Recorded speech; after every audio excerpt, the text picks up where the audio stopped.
Chapter 4 है history का हमारा, फॉरेस्ट सोसाइटी एंड कॉलोनाइज्म। ठीक है, कॉलोनाइज्म होता है जिस कंट्री के ऊपर किसी दूसरी कंट्री का कंट्रोल होता है, वो होती है कॉलोनाइज कंट्री, मतलब उसको हम बोलते हैं उपनिवेश। तो ये चैप्टर है हमारा वन्य समाज, फॉरेस्ट सोसाइटी है ना, वन्य समाज और उपनिवेशवाद। ठीक है, तो किस तरह से था डिफॉरेस्टेशन, जो डिफॉरेस्टेशन हुई थी वह कैसे हुई थी। डिफॉरेस्टेशन मतलब वनों का विनाश क्यों हुआ। डिफॉरेस्टेशन का मीनिंग पता है आपको क्या होता है। ठीक है, deforestation is cutting down of trees indiscriminately in a forest area. Under the colonial rule it became very systemic and extensive. ये क्या था कि वनों को जो ख़त्म करना, लुप्त होने का जो कारण विनाश हो रहा था, इसको हम कहते हैं डिफॉरेस्टेशन, वनों का पूरी तरह से ख़त्म करना। ठीक है, और वन विनाश जो है हमारा डिफॉरेस्टेशन कोई भी जो नई प्रॉब्लम नहीं है ये क्या है, वैसे तो यह प्रोसेस कई सालों पहले से चली आ रही है, लेकिन जो औपनिवेशिक है कॉलोनिज्म पीरियड में क्या है, शासन के टाइम के दौरान इसमें अधिक से अधिक जो व्यवस्थित और मतलब इसको सिस्टेमिक रूप से आगे चलाया है। और अब भारत में क्या कारण है जो इंडिया में डिफॉरेस्टेशन हुई, इसके बारे में हम पढ़ेंगे। इम्पोर्टेंट ऑफ डिफॉरेस्टेशन, जो इसके क्या था पहले कि ज़मीन को बेहतर करना। इम्पोर्टेंट ऑफ डिफॉरेस्टेशन के क्या है ये, as population increased over the centuries and the demand of for food went up peasant extend the boundaries of cultivation by clearing forest. इसमें सबसे पहला जो पॉइंट है आपका वो है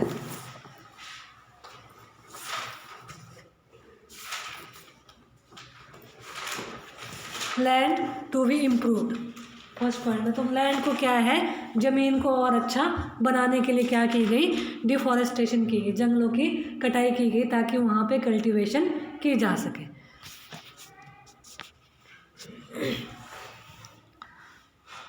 The British encouraged the production of commercial crops like jute, sugar, wheat and cotton for their industries as raw material.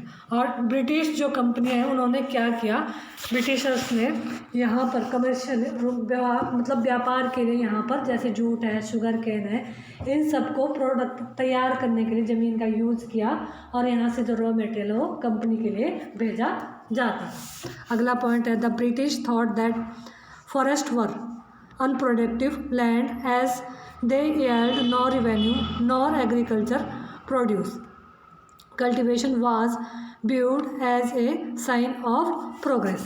उनका मानना क्या था, जो कल्टीवेशन है, अगर हम क्रॉप्स की कल्टीवेशन करते हैं, खेती बाड़ी करते हैं, तो क्या होगा इससे, यह लैंड का क्या है, अच्छा यूज़ है कल्टीवेशन करना। ठीक है, साइन ऑफ प्रोग्रेस मतलब प्रगति की ओर विस्तार करना। और क्या है, लेकिन हमें यह भी नहीं भूलना चाहिए कि ज़मीन को जोतने के लिए मतलब कल्टीवेटिंग के लिए, प्लगिंग के लिए क्या है, जंगलों की कटाई करनी पड़ती है। इससे क्या है, डिफॉरेस्टेशन भी इसमें करनी पड़ती है। फिर इसमें हमारा अगला पॉइंट है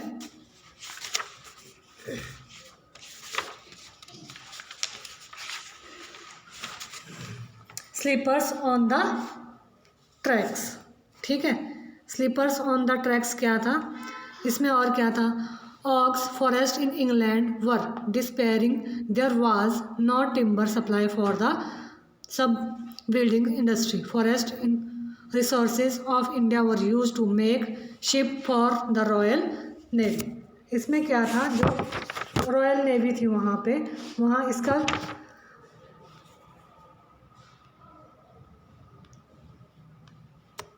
इंग्लैंड का जो ऑक का फॉरेस्ट था वो भी इसी के कारण ख़त्म हो गया था और इंडिया में भी अब क्या है, डिफॉरेस्टेशन होती जा रही थी। सेकंड पॉइंट है हमारा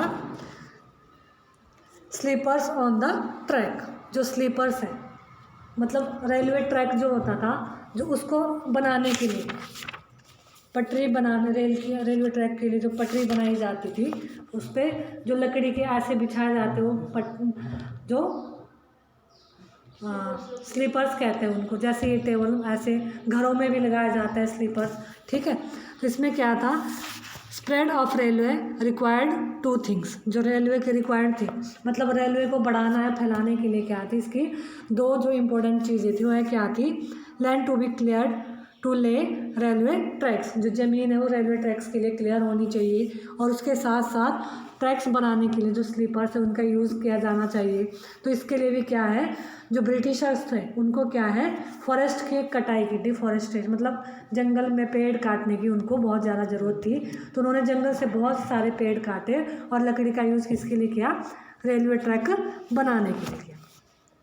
1820 के जो दशक में मिड में क्या हुआ, जो खोजी दस्ते हिंदुस्तान का जो वन प्रॉपर्टी थी उनके अन्वेषण किया के लिए भेजे गए, और एक दशक के भीतर बड़े पैमाने पर क्या फिर पेड़ काटने शुरू कर दिए थे, और फिर यहाँ से इंडिया से क्या होने लगा था, एक्सपोर्ट होने लगा था किसका, लकड़ी का।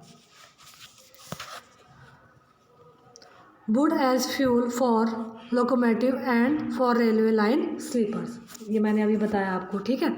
फिर है large area of natural forest were cleared for tea, coffee and rubber plantation, thus land was given to planters at cheap rate. और इसके बाद क्या है, इसके अलावा जो इसका बहुत बड़ा जो एरिया है उसको कहाँ यूज़ किया जाने लगा था, फिर प्लांटेशन में, मतलब प्लांटेशन की जाने लगी, टी की प्लांटेशन की जाने लगी, कॉफ़ी की प्लांटेशन, तो वहाँ भी क्या है, जो फॉरेस्ट जंगल थे वहाँ पेड़ को काटकर ज़मीन को बनाया खेती बाड़ी करने के लिए, और वहाँ क्या है, चाय के बागान उगाना शुरू कर दिया था। और इसमें क्या हुआ था, large area of natural forest were also cleared to make away for tea, coffee and rubber plantation to meet Europe's growing need for these commodities.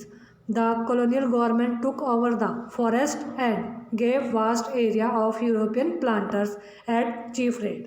Their area were enclosed and cleared of forest and planted big T और coffee, मतलब Europe में क्या है, चाय का जो बागान, चाय कॉफ़ी के इसकी जो डिमांड है वो और ज़्यादा हाई हो रही थी दिन प्रतिदिन, और फिर क्या है, जो बागानों के मालिक है उनको सौंप दिया इसका काम, और इन इलाकों की जो क्या की गई थी उसको अपने कंट्रोल में करने के लिए बाड़ाबंदी भी की गई, साफ कर दिया गया, और चाय कॉफ़ी की फिर यहाँ पर क्या की जाने लगी, प्लांटेशन और कल्टीवेशन होने लगी, ठीक है।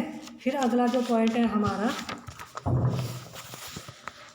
कमर्शियल फॉरेस्ट्री, मतलब व्यावसायिक वानिकी की जो शुरुआत है वह किस तरह से, commercial the rise of commercial forestry, ठीक है, किस तरह से हुई। जैसे कि प्रीवियस चैप्टर में पढ़ा था हमने कि जहाज़ है हमारा, शिप है, रेल की जो पटरिया लाइन है उसको बिछाने के लिए अंग्रेज़ों को क्या थी, फॉरेस्ट की बहुत ज़्यादा नीड थी, और अंग्रेज़ों को इस बात की भी टेंशन हो गई थी कि स्थानीय लोग, यहाँ के जो लोकल पीपल है वह जंगलों का उपयोग ट्रेड द्वारा पेड़ों का अंधाधुंध कटाई से जंगल नष्ट हो जाएंगे। यहाँ के लोग सोचते थे कि अगर पेड़ को ज़्यादा काटेंगे तो क्या है, जो फॉरेस्ट में रहते थे कि क्या फिर जंगल तो पूरी तरह से ख़त्म हो जाएंगे, इसलिए उन्होंने क्या है, ब्रिटिश से एक डाइट्रिच ब्रेंडिस नामक जर्मन विशेषज्ञ जो थे उनको बुलाया, और उनके मशवरे बुलाया, और देश का पहला जो वन महानिदेशक जनरल उसको बनाया गया था। The British were worried that the use of forestry by local people and the reckless felling of trees by traders would destroy forest, and hence invited German expert Dietrich Brandis as first Inspector General of Forest in India। तो आपका question भी आता है कि first inspector of forest, inspector general of forest in India के कौन थे, तो कौन थे, डाइट्रिच ब्रेंडिस, ठीक है। तो कहाँ के थे वो, जर्मनी के थे। फिर इसमें क्या हुआ, ब्रेंडिस set up the Indian forest service in 1864 and help formulate the Indian Forest Act of 1865. The Imperial Forest Research Institute was set up in Dehradun in 906. जो ब्रेंडिस थे वो क्या थे, उन्होंने इसका फॉर्मुलेट, फॉरेस्ट का जो forest service, Indian forest service का फॉर्मूला बनाया, फॉर्मेट बनाया, इसको पूरा तैयार किया। और कब तैयार किया था इन्होंने? 1864 में। और फिर क्या है, इंडियन फॉरेस्ट एक्ट हुआ था 1865 में, एक्ट हुआ, इसमें इसको पास कर दिया। और the imperial forest research institute, IFR, सुना है ना आपने? IFR, FRI बोलते हैं जिसको हम, FRI सुना है ना, देहरादून में जो है फॉरेस्ट्री इंस्टीट्यूट देहरादून में, वो सबसे पहला इंडियन फॉरेस्ट इंस्टीट्यूट बना था देहरादून में 1906 में। ठीक है, फिर इसके बाद scientific forestry was taught there. In the scientific forestry system,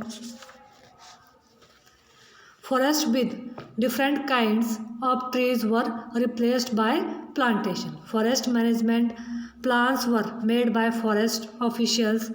They planned how much of the forest had to be cut and how much had to be replanted. इसमें क्या था, वैज्ञानिक उसमें उन्होंने, जो वैज्ञानिक थे, साइंटिस्ट थे, उन्होंने क्या बताया कि वैज्ञानिक वानिकी के नाम पर विविध प्रजाति, अलग अलग जो स्पीसीज़ के प्रजाति के प्राकृतिक नेचुरल वनों को काट दिया और इनकी जगह पर दूसरी प्लांटेशन, एक पंक्ति में एक ही किस्म के पेड़ लगा दिए गए। इसे क्या कहा जाता था? प्लांटेशन कहा जाता था। और जो वन विभाग होता था, फॉरेस्ट डिपार्टमेंट, उसके जो वर्कर होते थे वह क्या करते थे? सर्वे किया जाता था और अलग अलग टाइप्स के स्पीशीज़ के जो पेड़ों वाले एरिया को नाप तोल कर क्या है, वन प्रबंधन, फॉरेस्ट जो डिपार्टमेंट में है उसमें योजनाएं बनाई जाती थी। 1865 में जो क्या हुआ, अधिनियम के लागू होने के बाद इसमें 2 बार क्या हुए, अमेंडमेंट किए गए, संशोधन किए गए। पहले 1878 में और फिर 1927 में। 1878 में संशोधन हुआ था, उसमें कहा गया था कि जंगलों को क्या है, 3 पार्ट में इन्होंने डिवाइड कर दिया। एक था इसका 1878 में, हाँ 1878 में बेटा। इसका जो पार्ट था, देखो ये है इधर, forest acts divided forest into reserve forest, एक तो था रिजर्व फॉरेस्ट, ठीक है, दूसरा था प्रोटेक्टेड फॉरेस्ट और विलेज फॉरेस्ट, ठीक है। तो जो रिजर्व फॉरेस्ट था, these are the best forest, ये सबसे अच्छा जंगल होता था, और village could not enter these forest, और जो गांव के लोग होते थे उसके आसपास वाले, उनको उस फॉरेस्ट में जाना मना था। क्यों? वो गवर्नमेंट के अंडर था कि इसमें जितना भी, इस फॉरेस्ट में जो भी लकड़ी है, जो भी ट्री है, वो क्या है, गवर्नमेंट के काम के लिए ही यूज किया जाएगा।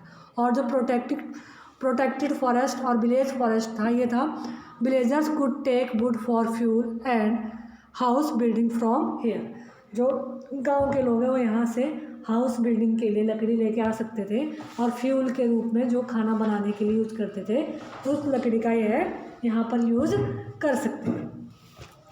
फिर क्या हुआ, इसके बाद सेकंड जो पॉइंट है, how were the leaves of people affected. इसमें क्या था कि जो वहाँ के लोग थे वह कैसे अफेक्ट हुए थे, गांव के जो लोग हैं, पॉपुलेशन, लोगों का जीवन कैसे इससे प्रभावित हुआ था, जो वन लॉ बने थे, वन कानून जो बनाए गए थे। तो इसमें क्या हुआ था, Forester's and villagers had very different idea of what a good forest should look like. इसमें क्या था, जो फॉरेस्टर्स थे, मतलब वन अधिकारी जो थे, और विलेजर थे, उनका जो फॉरेस्ट के बारे में क्या थी, अपनी अपनी अलग अलग क्या थी, उनकी थिंकिंग थी, ठीक है। और क्या था, और उनकी नीड्स भी अलग अलग थी। जहाँ जो ग्रामीण एरिया है, ठीक है, जो रूरल एरिया के जो लोग हैं, उनका क्या थी, उनकी अलग नीड होती थी, जैसे फ्यूल के लिए उन्हें लकड़ी चाहिए, वुड चाहिए, और जानवरों को, एनिमल्स को चारा देने के लिए लकड़ी चाहिए, और वन वन में विभिन्न अलग अलग जो स्पीसीज के मतलब अलग अलग वन के पेड़ पौधे की अलग अलग प्रजातियाँ होनी चाहिए, यानी कि एक जंगल में क्या है एक ही जैसे पेड़ हो। वो चाहते थे कि अलग अलग टाइप के हो ताकि चारे के लिए हमें सुविधा मिले। और लेकिन वहीं जो दूसरी तरफ था वन विभाग था जो फॉरेस्टर था, उनकी मांग थी कि उनकी नीड क्या थी, एक तो जहाज़ों को बनाने के लिए लकड़ी की ज़रूरत होती थी, उनको शिप वगैरह बनाते थे, ठीक है। और दूसरी जो रेलवे लाइन थी उसमें भी जो टिम्बर वुड होती है उसकी उनको नीड होती थी, ठीक है। इसके बाद हमारा अगला पॉइंट है तो कॉटन कीपर, ऐसे मतलब सिल्क कॉटन ऐसे ऐसे पेड़ भी फिर उन्होंने उगाना शुरू कर दिए। फिर अगला जो पॉइंट है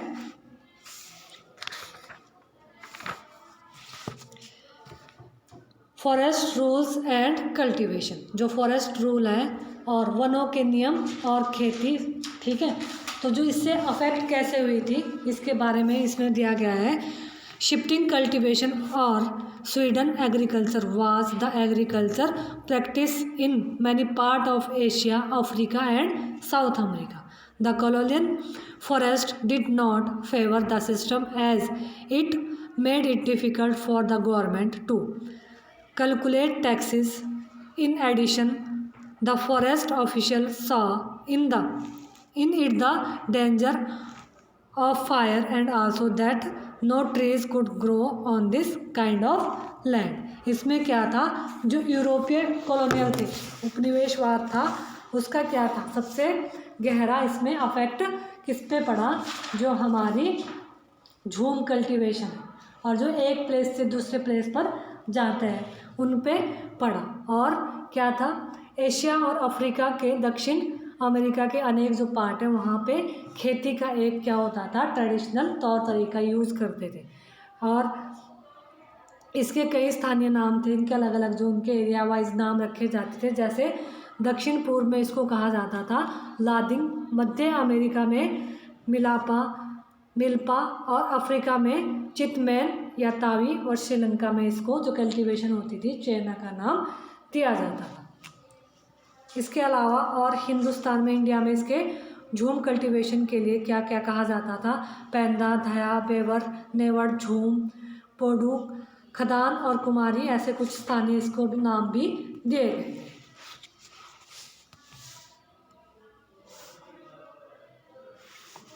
और इसमें क्या हुआ था कि जो झूम कल्टीवेशन के कारण गवर्नमेंट के वन रक्षक थे यूरोप के, उनकी जो नज़र में यह तरीका जंगलों के लिए क्या था नुकसानदेह था कि वह चाहते थे कि एक जैसे पेड़ ना होने की बजाय जो लोग चाहते थे कि अलग अलग स्पीशीज़ के पेड़ हो, ठीक है। तो इसमें क्या था, उन्होंने महसूस किया जहाँ कुछ एक सालों के अंतर पर खेती की जा रही हो, ऐसी ज़मीन पर रेलवे के लिए क्या है, हमें टिम्बर जो वुड है, लकड़ी है, मतलब इमारती लकड़ी के पेड़ नहीं उगाए जा सकते। और साथ ही जंगल जलाते समय बाकी जो बेशकीमती पेड़ों की भी क्या होता है, झूम कल्टीवेशन से उनका भी नुकसान होता है। और झूम कल्टीवेशन के कारण गवर्नमेंट के लिए जो लगान है, रिवेन्यू का हिसाब करना भी कठिन था, और इसलिए गवर्नमेंट ने झूम कल्टीवेशन पर क्या है प्रतिबंध लगाने का फैसला किया। और इसके अकॉर्डिंग अनेक जो ग्रुप्स को जंगलों में उनके घरों से जबरन वहाँ से दूसरी जगह पर भेज दिया गया, और कुछ को अपना पेशा, उनको ऑक्यूपेशन ही अपना बदलना पड़ा था। और कुछ ने तो क्या है इसके अगेंस्ट में रिवेलियन भी कर दिए थे, मतलब विद्रोह भी किए थे कि हम अपने एरिया को छोड़कर नहीं जाएंगे, ठीक है। इसके बाद हमारा जो अगला पॉइंट है हंटिंग एंड फॉरेस्ट लॉज, ये भी इसमें ही आ जाएगा आपका फर्स्ट वाला जो पॉइंट है। इसमें क्या था, the forest law forbade the villager from hunting in the forest but encourage hunting as a big support. They left that the wild animal were savage, wild in primitive just like the Indian society, and that it was their duty to civilize them. मतलब आप लोगों की duty है कि जो हमारे forest animal जो animals होते हैं उनको बचाने का काम, लेकिन वो एनिमल्स तभी बचेंगे जब क्या होंगे, जंगल सुरक्षित रहेंगे। जब हम जंगल की कटाई कर देंगे तो जंगल में जो एनिमल्स हैं वो कहाँ जाएंगे फिर, है ना। तो इसमें क्या था कि जंगल संबंधी जो न्यू लॉज बनाए गए थे उनमें क्या हुआ था, वनवासियों का जो फॉरेस्ट में रहने वालों का जीवन क्या था, अलग तरह से अफेक्ट हुआ था। जैसे वन कानून को, वन लॉ को पहले जंगलों में उनके आसपास रहने वाले बहुत सारे लोग जानवर है, हिरन है, तीतर जैसे शिकार करके अपना क्या करते थे, लाइफ स्पेंड कर लेते थे, जीवन यापन कर लेते थे। लेकिन यह जो ट्रेडिशन है, परंपरा गैर कानूनी अब क्या हो गई थी, ये इलीगल हो गई थी, शिकार करना वंचित कर दिया। और शिकार करते हुए पकड़े जाने पर क्या है, उनको इलीगल मानकर उनको पनिश भी किया जाने लगा था। जहाँ एक तरफ क्या था,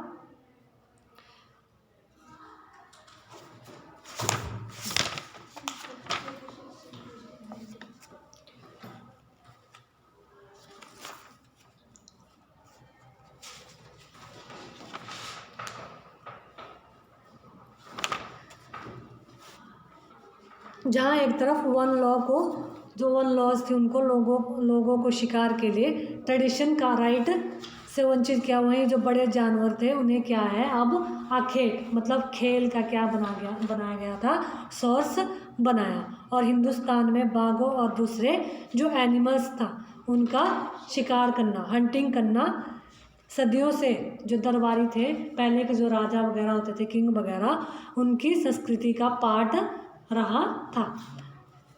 और फिर क्या हुआ, 1875 से 1925 के बीच इनाम के लालच में लगभग, मतलब इसके लिए प्राइज़ भी रखा गया था, तो इसमें क्या लगभग 80,000 से ज़्यादा बाघ, 1.5 लाख तेंदुए और 2 लाख भेड़िए जो है वो मार गिराए थे। और धीरे धीरे क्या है, बाघ का शिकार, उनका हंटिंग एक खेल की ट्रॉफी के रूप में देखा जाने लगा। और अकेले जो जॉर्ज यूल नामक थे एक अंग्रेज अफसर, उन्होंने क्या है 400 जो लॉयन है उनको मारा था। फिर क्या है, काफ़ी टाइम बाद जो एनवायरनमेंट वाले जो लोग हैं उन्होंने क्या है, और संरक्षण जो कंजर्वेशन चाहते थे, उन्होंने आवाज़ उठाई कि एनिमल की, इन सारी जो स्पीशीज़ की क्या करनी चाहिए, प्रोटेक्शन, देखभाल, सुरक्षा करनी चाहिए, ना कि इनको हंटिंग के द्वारा शिकार किया जाना चाहिए, मारना चाहिए। अब इसके बाद है new trade and new employment, नए व्यापार और नए रोजगार और नई सेवाएं। इसमें क्या था, new opportunities open in trade as the forest department took control of the forest. For example, the Munduruku people of the Brazilian Amazon. इसमें क्या था, जंगलों में वन विभाग का क्या किया गया था, अब नियंत्रण स्थापित हो गया, मतलब वन विभाग बनाया गया, फॉरेस्ट डिपार्टमेंट बनाया गया। और कई तरह के नुकसान हुए थे, लेकिन कुछ लोगों के ट्रेड और नए जो अपॉर्चुनिटीज़ का भी लाभ मिला। कई जो ग्रुप्स हैं उनको क्या है, ट्रेडिशनल पेशे छोड़कर वन उत्पादकों का व्यापार करने लगे। और हिंदुस्तान ही नहीं बल्कि दुनिया के बहुत सारे कुछ ऐसा ही हमें देखने को मिल रहा था। फॉर एग्जांपल के लिए 19th सेंचुरी के मध्य में ऊंची जगहों पर जो हाईएस्ट एरिया पे रहते थे लोग, उन पे क्या था, मिनियोग उगाते थे ब्राज़ील के लोग। और ब्राज़ील अमेज़न के मुनकुंदुर्स ग्रुप्स के जो लोगों ने क्या है, व्यापारियों को और रबड़ की प्रोडक्शन के लिए, आपूर्ति के लिए जंगल रबड़ के वृक्ष से लाटेक्स एकत्र करने प्रारंभ कर दिए। और कालांतर में जो ट्रेड है वह चौकियों की और नीचे उतर आए और पूरी तरह से ट्रेड पर निर्भर हो गए, व्यापार पर ये लोग क्या है, निर्भर हो गए थे। फिर इसमें क्या हुआ, with the colonial influence trade was completely regulated by the government.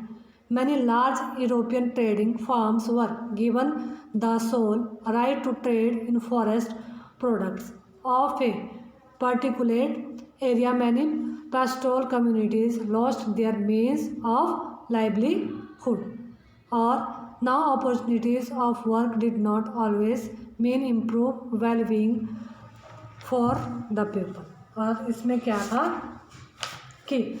इसके बाद लेकिन हिंदुस्तान में जो वन प्रोडक्शन का ट्रेड कोई अनोखी बात नहीं थी, मतलब व्यापारियों के लिए कोई नई जो बात नहीं थी।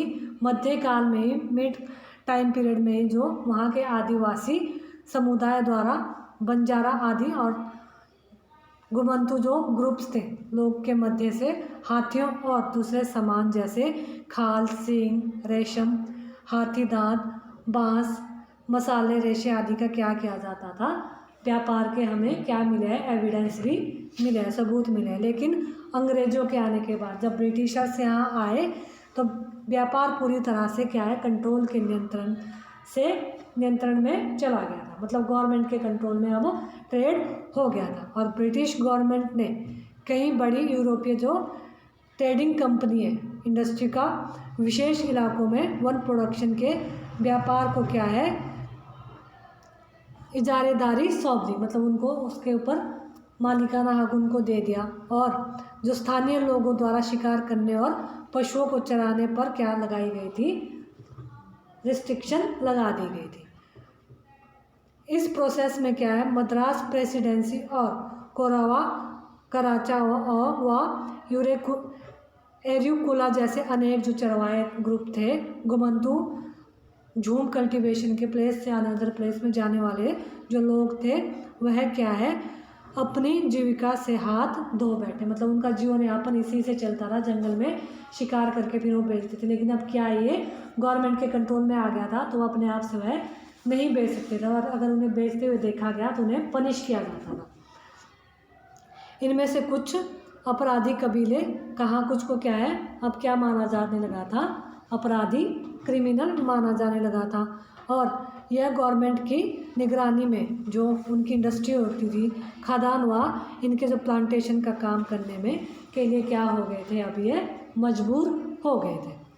और काम की जो उनको वर्क की न्यू अपॉर्चुनिटीज़ का मतलब यह नहीं था उनका कि उनकी जीवन स्थिति जो सिचुएशन है वो हमेशा सुधार ही हुआ, उनकी सिचुएशन में कोई ज़्यादा सुधार नहीं हुआ। असम का जो टी प्लांटेशन में काम करने वाले झारखंड के जो संथाल और उराव व छत्तीसगढ़ के गौंड, ये संथाल और उराव क्या है, यह एक जनजाति है, ट्राइबल ग्रुप्स है, और छत्तीसगढ़ के गौंड भी ट्राइबल ग्रुप्स ही है, ठीक है।